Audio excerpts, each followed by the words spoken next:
Imagine que você descobre que o universo onde você vive não é a criação amorosa de um Deus Supremo, nem um projeto divino em marcha rumo à perfeição, mas sim o corpo em decomposição de uma divindade que se suicidou. Imagine que cada estrela que brilha, cada galáxia que se expande, cada dor que você sente e cada sopro de vida na Terra não passam dos espasmos finais de um cadáver em podridão cósmica. Se essa ideia parece perturbadora para você, saiba que para um jovem filósofo alemão do século XIX ela era a única explicação lógica para a existência do sofrimento. Ele não escreveu essa teoria para chocar o mundo por vaidade. Ele dedicou sua vida inteira a construir esse sistema metafísico. No dia em que recebeu em casa os primeiros exemplares impressos do seu livro, fez algo que chocou a Europa. Ele empilhou as cópias da sua própria obra no chão do quarto, subiu no topo dessa pilha e se enforcou, encerrando a própria vida aos 34 anos de idade. Seu nome era Philipp Mailander, o pensador mais radical do niilismo e do pessimismo filosófico. Muito antes de Nietzsche vocalizar que Deus estava morto, Mailander já havia formulado uma sentença ainda mais sombria e devastadora. Deus morreu e seu cadáver é o mundo. Nos próximos minutos, você vai entender quem foi esse homem esquecido pela história, como a sua vida trágica o levou a essa conclusão assustadora e porque a sua visão do universo antecipou descobertas da física moderna. A interpretação é sua, mas o aviso está dado. O que você vai ouvir hoje vai mudar para sempre a forma como você olha para a realidade. Contextualização. Quem foi Philipp Mailander?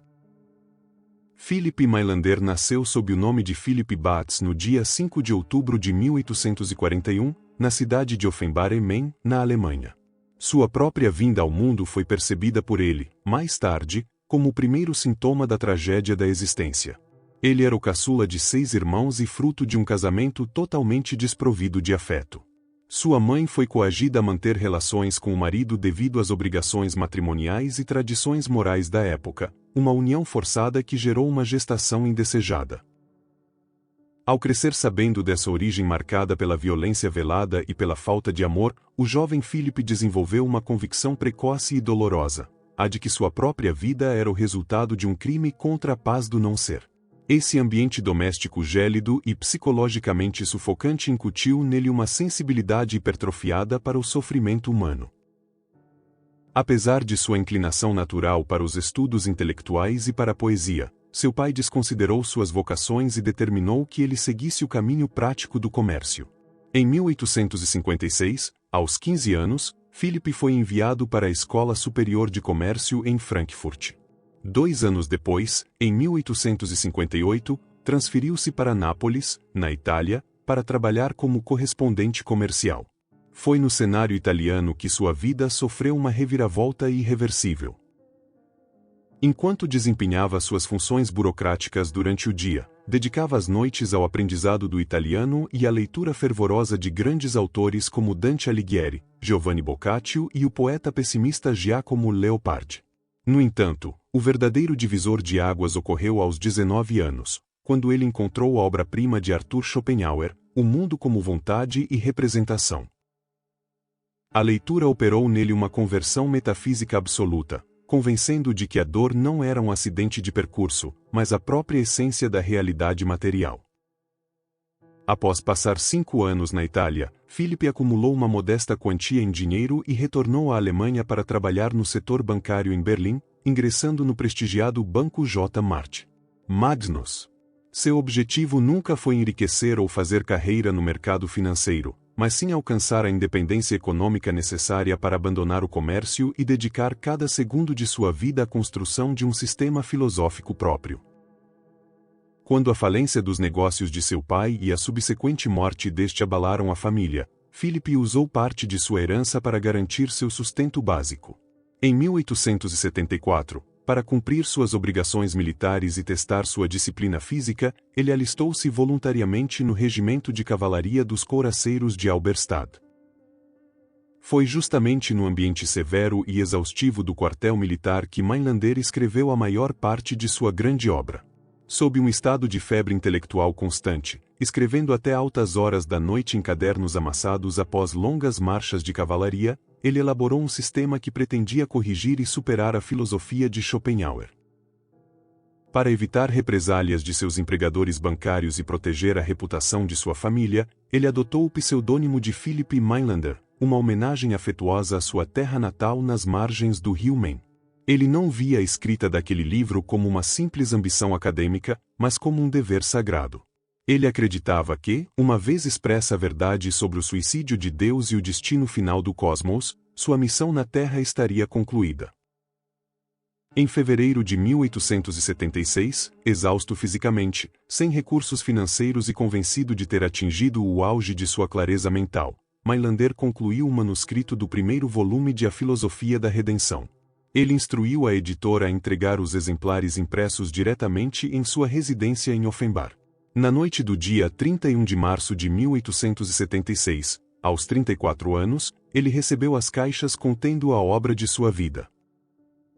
O desfecho foi de uma poética macabra e rigorosamente calculada. Mailander empilhou as cópias recém-impressas do seu próprio livro no centro do quarto, subiu na pilha como degrau para alcançar a corda presa ao teto e se enforcou. A tragédia da família Bates não terminou naquela noite. A predisposição para o desespero e para a recusa da vida parecia correr nas veias da família, já que sua irmã Mina Bates, que dedicou anos para publicar os escritos póstumos do irmão, também cometeu suicídio anos mais tarde, um destino compartilhado por outros irmãos da família. Duas obras centrais. A Filosofia da Redenção, volume, 1876. Obra fundamental de Mailander na qual ele expõe seu sistema metafísico e ontológico. O livro argumenta que o ser primo, Deus, existia originalmente em uma unidade absoluta, mas desejava o nada. Como não podia passar diretamente da existência para o nada, Deus dividiu a si mesmo em uma pluralidade de partículas que constituem o universo material. O mundo físico é a decomposição contínua de Deus em direção à entropia total e ao repouso do nada absoluto. A Filosofia da Redenção, volume 2, 1886, póstumo. Publicado anos após o seu suicídio graças aos esforços de sua irmã, este volume aprofunda as aplicações éticas, políticas e sociológicas do seu sistema.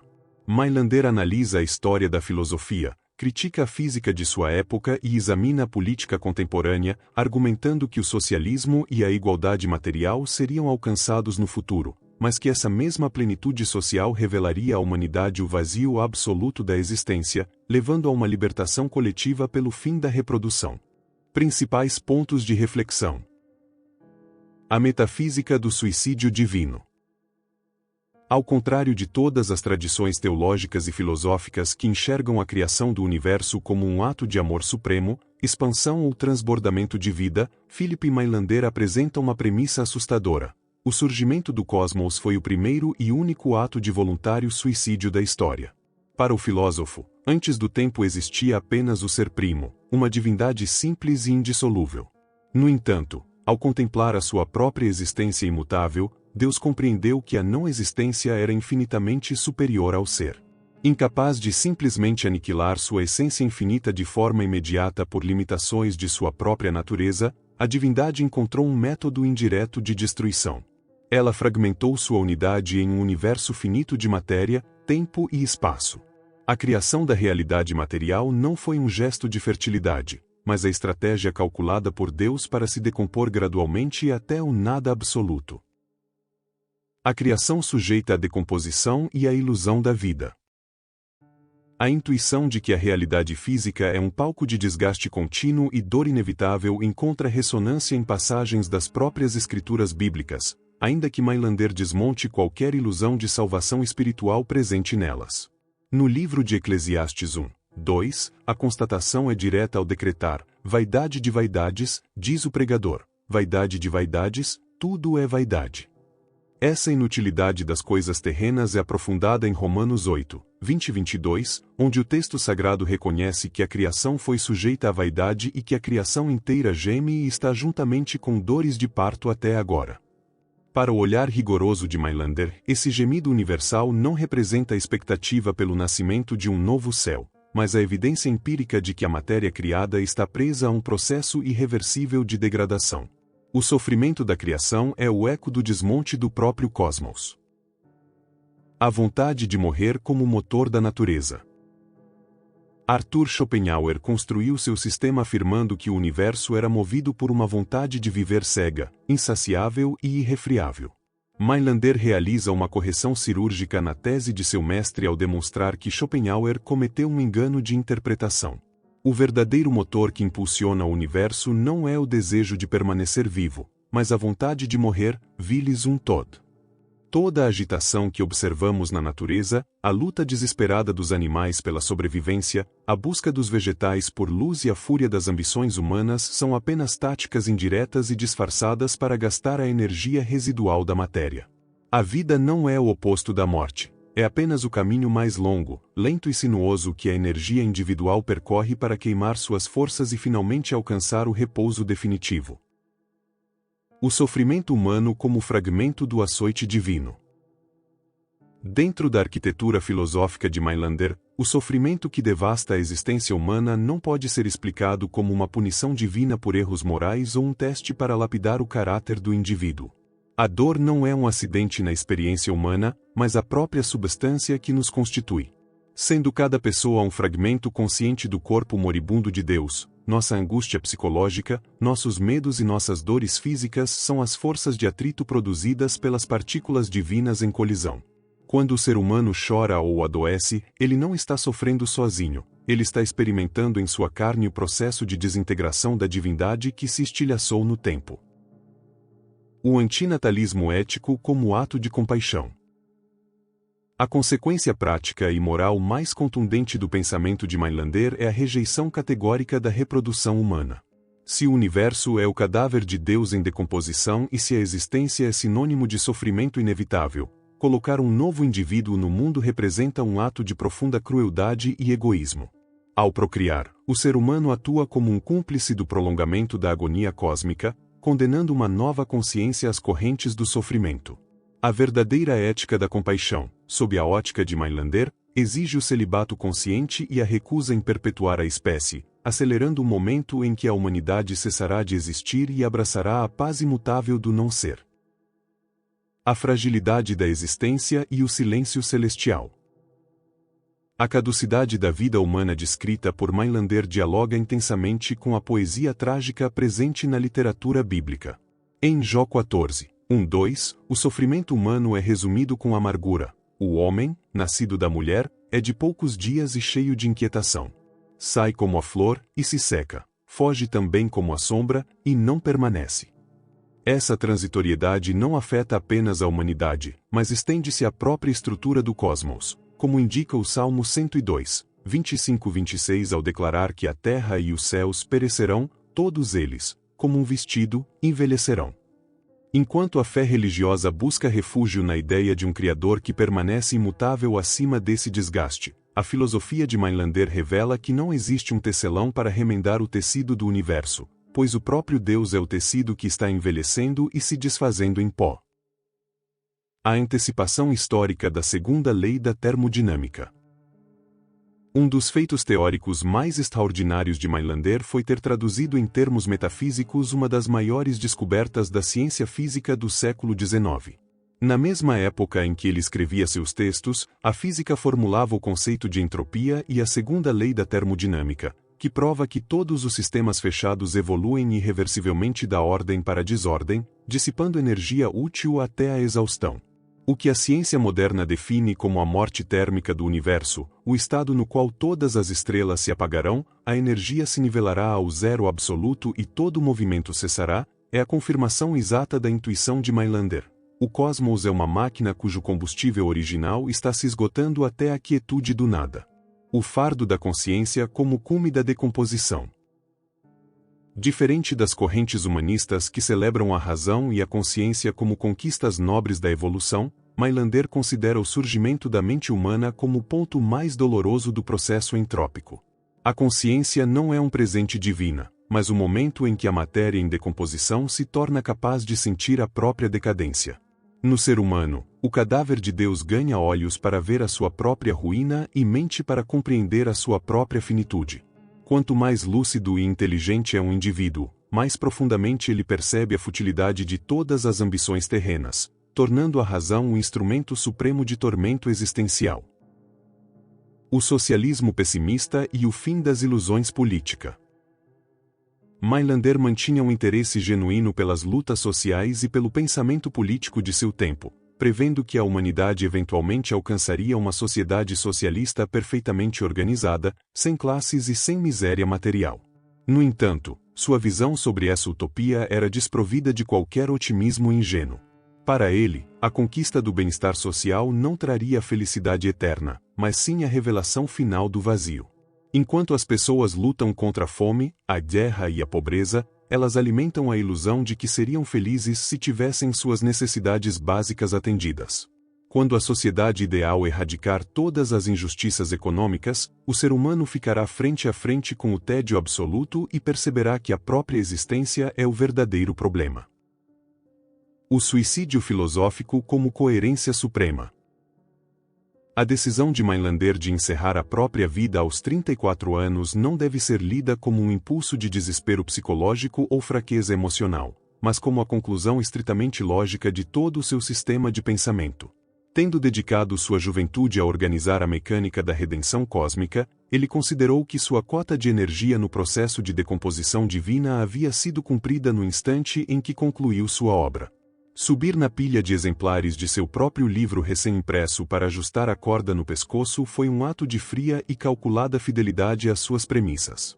Ele não fugiu da vida por medo, ele apenas alinhou sua vontade individual à vontade de morrer que governa todo o cosmos.